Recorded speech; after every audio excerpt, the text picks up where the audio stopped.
Okay, tonight's homework is chapter 5, 91 through problem 95.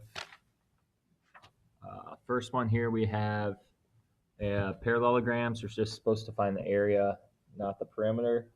So again, what we want you to keep and continue doing is using your formula, your plug-in, your answer, and your label.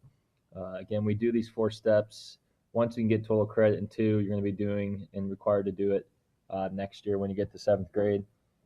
So the first one, we always know that the area is base times height. So the base is usually the bottom. The height is usually represented by the dotted line. So that would mean then area equals 5 times 14. And then to get your answer, if you count by fives, or you know that 5 times 15 is 75, so I subtract 5 to get 70. So there's my answer. And if I was going to label, I need to show my meters squared. So again, you need to do the same thing for the next one. I will set it up. We have base times height. Area equals, here's the base, which is 17, times the height, which is 8. And then you will just have to give the answer and make sure that, again, it is inches squared. Now, moving on, we have triangles. A little bit of a different formula we talked about in class. You might have talked about it last year in school. Same thing, we're just looking for the area. So for this, there's 2 ways you can write it. It's just based on preference. I kind of like base times height divided by 2. Other people write it as, and the way I learned growing up was area equals half the base times the height. So you choose which one you want to do. Either one's going to give you the same answer. So using just base times height divided by 2, because I still think it's easier to multiply than divide. It just wasn't the way I was taught, but it's the way I do it now. The base is 27. The height is 12, so it's 27 times 12. And then we divide that by 2. So again, I don't know what 27 by times 12 is, so I'm going to have to show my work. And after, bring down my 0. Looks like I get 324.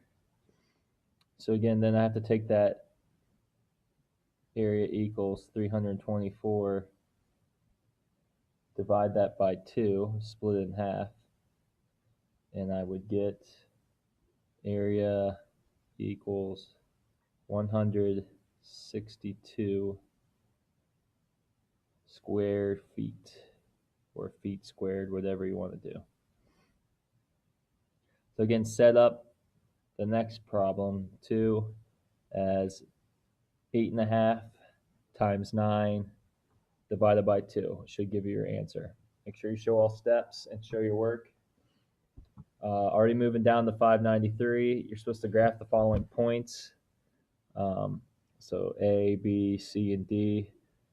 We can do it on the back of our paper. So if I go to the back for 93, and it should make a shape.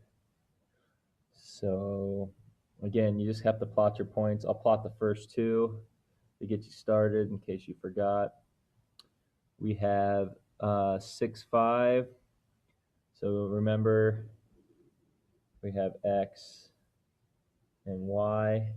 So I go over 6 and up 5, so it should be somewhere right in here. If my pen's just to the right of that, or left of that. And my next point is 8, -2.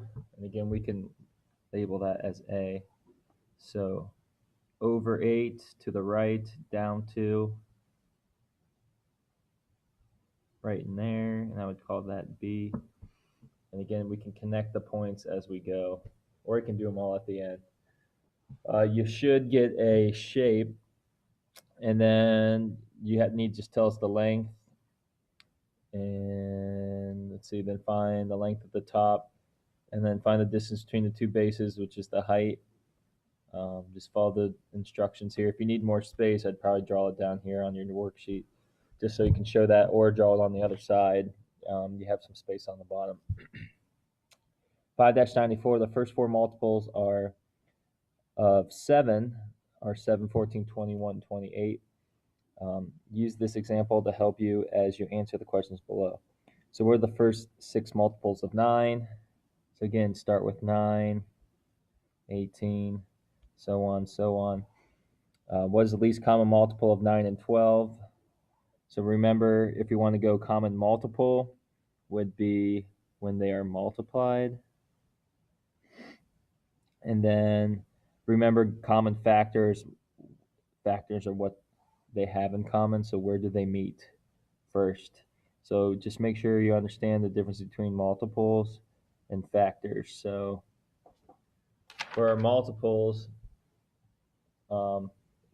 what two things do they multiply by, and where would they meet first? So if you're listing your, again, multiples, and then if you list your multiples of 12, where do they meet first?